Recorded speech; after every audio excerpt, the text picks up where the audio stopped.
Jim, let's talk about PEPs, or pooled employer plans, because analysts say we're going to add, 300,000 new adopters over the next few years. What's fueling the expansion? It's a great question, Greg, and thanks for having me.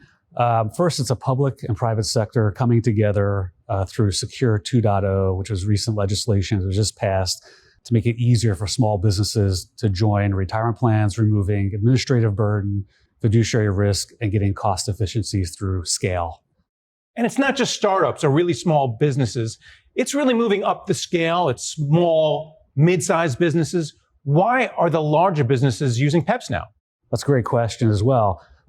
Small businesses were really, that was the focal point at the get-go for plan coverage, and they're the lifeblood of our communities for hiring. And recently, we've seen larger employers joining. To your point, our case size at Equitable has doubled for businesses coming into this PEP. So folks that have over 100 employees, they're interested because they get cost efficiencies for scale and also can forego their annual audit after they join the PEP. And that gets put about 15 grand back in their pocket that they can deploy to revenue producing tasks or to other financial wellness programs. So the landscape is growing. What does this mean for financial advisors who want a chunk of this business? Another great question. So I think the play with financial advisors is really one of scale. So how can they get omnipresent and omnipotent in that smaller end of the market? How can they run 100 or 200 employers in their retirement plans and do it in an efficient way so they can give themselves a time dividend to work up market if they want to go for larger plans or if they want to perform wealth management services for the C-suite of those particular employers. But they're really a mission control tower when it comes to these plans, whether it's the PEP, being an adopter of a PEP or a regular 401k plan. They guide the employer to get to the right outcomes from a retirement perspective for the employees. They play a critical role. And how do you work with financial advisors over at the Equitable?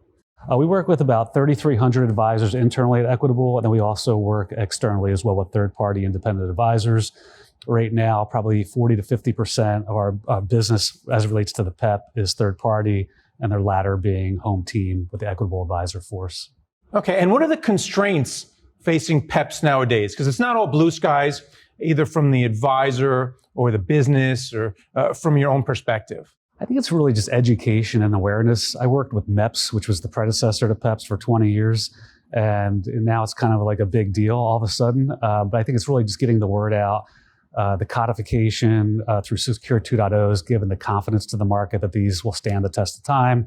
And it's really showing the employers, again, how they can reduce complexity, administrative burden, fiduciary risk, and get buying power. Those are the three reasons why employers did not sponsor a plan or maintain a plan.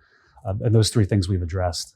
And then finally, over the next 5-10 years, are PEPs going to become the default plan for small businesses?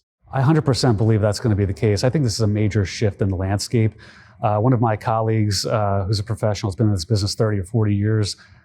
He thinks that over the next 5 to 7 years, we'll accrue as much in terms of assets under management than we have the last 40 years since 1986, the TRA 86, the tax law. So I'm a big believer in that. All right, well, thanks for coming on and talking about it. Appreciate it, Greg. Thank you.